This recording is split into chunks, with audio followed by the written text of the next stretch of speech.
warahmatullahi wabarakatuh. Saya CGP Angkatan 10 berasal dari Kota Batu Raja. Pada kesempatan ini saya akan mendemonstrasikan kontekstual pembelajaran modul 1.1. Ki Hajar Dewantara adalah salah satu dari sejumlah perjuang perintis kemerdekaan Indonesia pada masa penjajahan Belanda dan Jepang, dengan melalui berbagai medan perjuangan secara langsung maupun tidak langsung, baik politik, jurnalistik, pendidikan.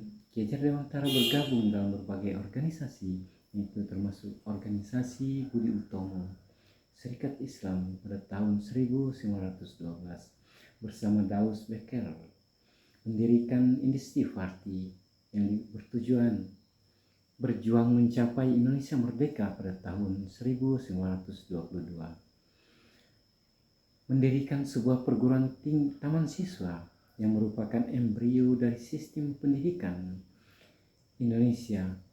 Tujuan berdirinya perguruan taman siswa antara lain adalah upaya menangkal berbagai pengaruh arah pendidikan kaum penjajah yang mencerdaskan generasi muda atau masyarakat Indonesia agar sadar hak-hak hidupnya serta dalam pendidikan dan pengajarannya mendapatkan kekhasan nilai-nilai luhur khas bangsa Indonesia.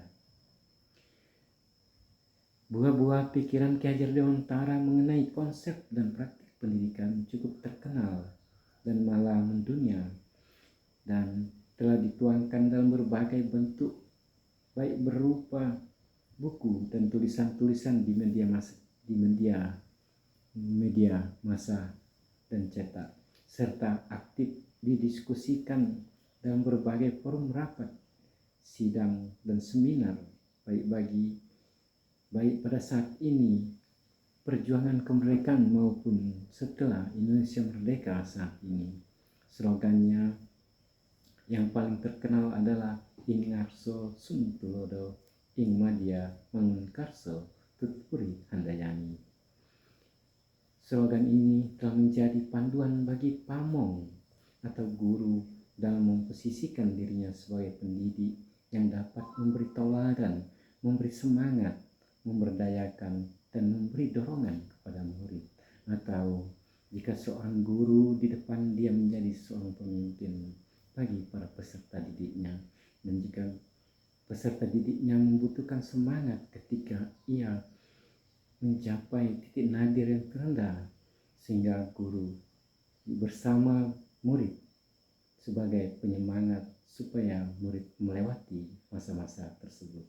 Dan di belakang guru sebagai pendorong ketika siswa-siswa sulit untuk melangkah melaju ke depan dengan harapan-harapan yang tinggi, maka kita sebagai guru yang memberi dorongan-dorongan semoga murid-murid kita menjadi bisa bergerak dan berubah terus maju ke depan. Itulah dari apa yang dituangkan oleh Ki Hajar Dewantara Tutpuri Handayani. Karena berbagai peranannya tersebut, Ki Hajar Dewantara dinobatkan sebagai Bapak Pendidikan Indonesia. Sejauh manakah pemikiran-pemikiran Ki Hajar Dewantara kita terapkan dalam konsep dan praktik pendidikan Indonesia selama ini? Jujur, kita menyatakan bahwa dunia pendidikan Indonesia belum sepenuhnya menerapkan pokok-pokok pikiran Ki Hajar Dewantara, baik dalam konsep maupun praktik pendidikan kita selama ini.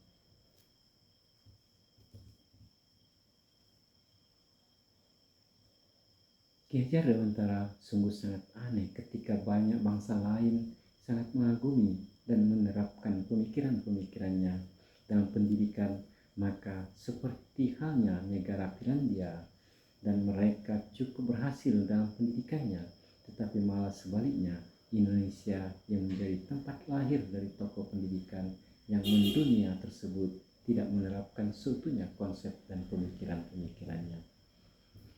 Dengan momentum memperingati Hari Pendidikan Nasional tanggal 2 Mei tahun 2024 nanti, Berharap hendaknya menjadi momentum bagi kita semua untuk melakukan refleksi diri tentang sejauh mana konsep pendidikan kita selama ini berdampak signifikan bagi kecerdasan kehidupan berbangsa. Momentum tersebut juga sekaligus dapat membangkitkan jiwa patriotisme dan nasionalisme, menghidupkan kembali asa dengan penuh optimisme bahwa dengan kurikulum baru yang diberi nama kurikulum merdeka ini, kita dapat dengan penuh memerdekakan untuk bebas dari belenggu pemikiran barat dalam pendidikan kita dan menghidupkan kembali pemikiran Ki Hajar Dewantara dalam ruang-ruang perjumpaan kita dengan murid kita. Hal ini sejalan dengan tema Hari Pendidikan Nasional nanti diharapkan pada tahun 2024 pemimpin pemulihan bergerak untuk merdeka belajar. Konsep pendidikan menurut Ki Hajar Dewantara adalah pendidikan yang holistik di mana murid atau peserta didik dibentuk menjadi insan yang berkembang secara utuh meliputi olah rasio, olah rasa, olah jiwa, dan olahraga melalui proses pembelajaran dan lainnya yang berpusat pada murid dan dilaksanakan dalam suasana penuh keterbukaan, kebebasan, serta menyenangkan. Hal ini seiring dengan 4 pilar pendidikan menurut UNESCO, yaitu learning to know, learning to do, learning to be, dan learning to live together. 2 pilar pertama telah dipraktekkan pada masa pendidikan kita, yaitu mengembangkan pengetahuan dan keterampilan. Itu terasa tidak cukup karena kita mengharapkan manusia Indonesia yang tidak hanya memiliki kecerdasan tetapi juga harus berkarakter. Manusia Indonesia dituntut juga harus memahami jati diri sebagai manusia yang memiliki dimensi individu dan sosial, memiliki akal budi, kehendak bebas, dan hati nurani. Learning to be menghendaki para murid untuk menjadi manusia yang berbudi pekerti luhur, sedangkan learning to live together mengarahkan murid untuk memiliki kesadaran untuk dapat hidup bersama dengan manusia yang lain di tengah pluralitas dan heterogenitas, sehingga yang menjadi tujuan pendidikan yang holistik adalah membentuk pribadi utuh yang memiliki kecerdasan intelektual, emosional, sosial, moral, spiritual, dan disebut melek moral dan sosial. Menurut Ki Hajar Dewantara bahwa pendidikan dan pengajaran memiliki arti yang berbeda. Ki Hajar Dewantara menyatakan bahwa pendidikan adalah memberi tuntunan terhadap segala kekuatan kodrat yang dimiliki anak agar ia mampu mencapai keselamatan dan kebahagiaan yang setinggi-tingginya, baik sebagai seorang pendidik, baik sebagai seorang manusia maupun sebagai anggota masyarakat. Sedangkan pengajaran merupakan proses pendidikan dalam pemberi ilmu pengetahuan berfaedah untuk kecakapan hidup anak secara lahir dan batin, sehingga pendidikan dan pengajaran merupakan usaha persiapan dan persediaan untuk segala kepentingan hidup manusia, baik dalam hidup bermasyarakat maupun hidup berbudaya dalam arti yang seluas-luasnya. Ki Hajar Dewantara juga menjelaskan bahwa pendidikan adalah tempat bersemainya benih-benih kebudayaan dalam masyarakat dan meyakini bahwa untuk menciptakan manusia Indonesia yang beradab, maka pendidikan menjadi salah satu kunci utama untuk mencapainya. Pendidikan dapat menjadi ruang berlatih dan tumbuh kembangnya nilai-nilai kemanusiaan yang dapat diteruskan atau diwariskan kepada generasi berikutnya. Oleh karena itu, untuk menghasilkan manusia yang berbudaya, maka pendidikan tidak boleh terserabut dari akar budaya kearifan lokal yang menjadi identitas kita sebagai warga bangsa, maka sudah merupakan salah satu yang tepat dan penting apabila program pendidikan sekarang ini yang menitik beratkan pada bagaimana supaya generasi muda bangsa ini di samping memiliki kompetensi intelektual, tapi juga memiliki kompetensi, sikap, atau karakter yang sejalan dengan nilai-nilai agama dan budaya yang telah mengkristal di dalam nilai-nilai Pancasila sebagai dasar negara kita yang telah menjadi pandangan hidup bagi setiap warga Indonesia. Dalam membentuk karakter murid yang berbudaya sesuai dengan nilai-nilai Pancasila, maka dikenal sekarang dengan profil pelajar Pancasila. Profil pelajar Pancasila adalah profil lulusan yang bertujuan menunjukkan karakter dan kompetensi yang merupakan yang diharapkan diraih dan menguatkan nilai-nilai luhur peserta didik dan pemangku kepentingan. Ada 6 dimensi dari profil pelajar Pancasila, yaitu beriman kepada Tuhan Yang Maha Esa dan berakhlak mulia, berkebinekaan global, bergotong royong, mandiri, serta bernalar kritis dan kreatif. Rumusan profil pelajar Pancasila dibuat dengan tujuan sebagai kompas bagi pendidik dan pelajar Indonesia, sehingga segala pembelajaran, program dan kegiatan di suatu pendidikan bertujuan akhir menghasilkan murid dengan berkarakter dan berprofil Pancasila. Hal ini juga sejalan dengan tujuan pendidikan nasional yang tercantum dalam Undang-Undang Nomor 20 Tahun 2023 tentang Sistem Pendidikan Nasional yang berbunyi, pendidikan diselenggarakan agar setiap individu dapat menjadi manusia yang beriman dan bertakwa kepada Tuhan Yang Maha Esa, berakhlak mulia, sehat, berilmu, cakap, kreatif, mandiri, dan menjadi warga negara yang demokratis serta bertanggung jawab. Ki Hajar Dewantara juga mengatakan bahwa hendaknya pendidikan atau guru untuk tetap terbuka atau melakukan berbagai pembaruan, tetapi tetap harus waspada terhadap perubahan yang terjadi. Kita boleh meniru, mengadopsi sesuatu yang datang dari luar, tapi kita tidak harus mempertimbangkan bahwa Indonesia memiliki potensi kultural yang dapat dijadikan sebagai sumber belajar. Hal ini juga sejalan dengan pemikiran Ki Hajar Dewantara tentang mengelaborasi pendidikan terkait kodrat alam dan kodrat zaman. Kita diberi kebebasan untuk melakukan pembaruan yang disesuaikan dengan kepentingan atau kebutuhan murid sesuai dengan kodrat alam dan kodrat zaman. Tetapi jangan sampai meninggalkan nilai-nilai kearifan lokal yang sesuai dengan dasar atau asas kebangsaan yang tidak bertentangan dengan sifat-sifat kemanusiaan. Dalam konteks pendidikan Indonesia saat ini terdapat konsep merdeka belajar. Merdeka belajar adalah belajar yang diatur sendiri oleh pelajar. Pelajar yang menentukan tujuan, cara, dan penilaian belajarnya. Dari sudut pandang pengajar atau guru, merdeka belajar berarti belajar yang melibatkan murid dalam penentuan tujuan, memberi pilihan cara, dan melakukan refleksi terhadap proses dan hasil belajar. Kenapa merdeka belajar? Dengan merdeka belajar, murid akan lebih mandiri mengerjakan tugas belajar, tahan menghadapi kesulitan, serta adaptif menghadapi perubahan.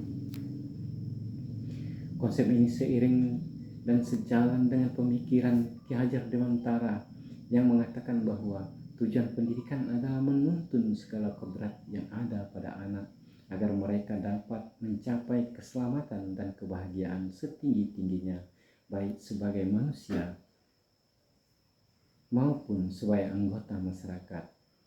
Oleh sebab itu, pendidikan itu hanya dapat menuntun tumbuh atau hidupnya kekuatan kodrat yang ada pada anak dalam menuntun laku dan pertumbuhan kodrat anak.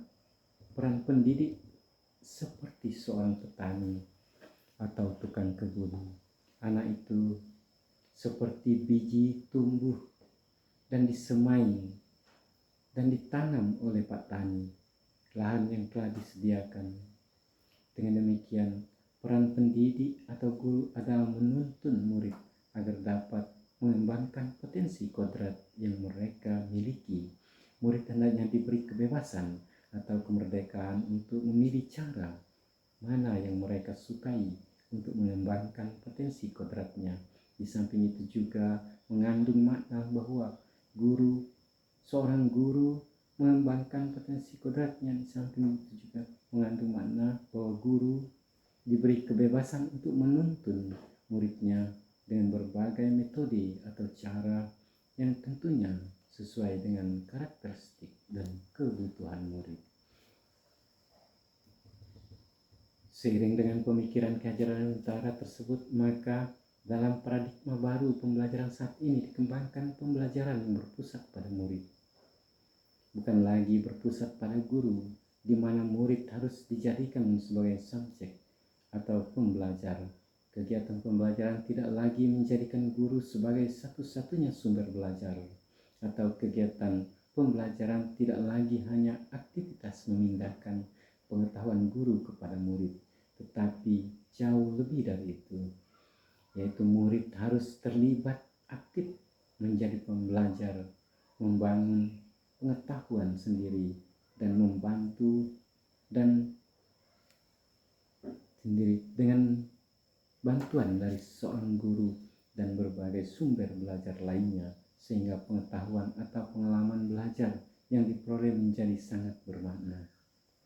Hal ini sejalan dengan pemikiran Ki Hajar Dewantara dalam buku Pusara 1940 menyatakan, jangan menyeragamkan hal-hal yang tidak perlu atau tidak bisa diseragamkan. Perbedaan bakat dan keadaan hidup anak dan masyarakat yang satu dengan yang lain harus menjadi perhatian dan diakomodasi. Demikian juga dengan pemikirannya yang lain. Anak-anak tumbuh berdasarkan kekuatan kodratnya yang unik. Tak mungkin pendidik mengubah padi menjadi jagung atau sebaliknya jagung menjadi padi. Hal ini menunjukkan bahwa dalam melaksanakan kegiatan pembelajaran kita harus menyesuaikan dengan kemampuan, bakat, dan minat murid atau kebutuhan murid. Agar kegiatan pembelajaran dapat berlangsung sesuai dengan apa yang menjadi kebutuhan dan berpusat pada murid, maka perlu menerapkan pembelajaran yang berdiferensiasi. Pembelajaran berdiferensiasi adalah usaha untuk menyesuaikan proses pembelajaran di kelas untuk memenuhi kebutuhan belajar individu setiap murid. Oleh karena itu, untuk dapat melaksanakan pembelajaran yang berdiferensiasi, guru harus melakukan pemetaan atau identifikasi terlebih dahulu terhadap 3 aspek kebutuhan belajar murid, yaitu kesiapan belajar murid, kedua, minat belajar murid, dan ketiga, profil belajar murid. Apabila ini sudah dilakukan, maka selanjutnya adalah melakukan kegiatan belajar mengajar yang berdiferensiasi dengan menyiapkan variasi pendekatan pembelajaran di tengah keberagaman karakteristik murid yang ada. Hal ini menuntut kreativitas atau inovasi dari guru untuk melakukannya. Ada 3 strategi diferensiasi yang harus dilakukan, yaitu diferensiasi konten, yaitu menentukan apa yang akan kita lakukan pada murid-murid yang disesuaikan dengan kesiapan belajar, minat, dan profil belajar murid. Yang kedua, diferensiasi proses, yaitu bagaimana murid akan memahami atau memaknai apa informasi atau materi yang dipelajari. Apakah siswa belajar mandiri atau berkelompok, bagaimana memenuhi kebutuhan murid, caranya seperti apa, prosesnya seperti apa, seberapa banyak bantuan yang diberikan, siapa saja yang memerlukan bantuan, Sedangkan depresiasi produk adalah tentang tagihan apa yang akan diharapkan dari murid, memberikan tantangan, memberikan pilihan kepada murid, memberikan kesempatan untuk berekspresi dan berekspektasi.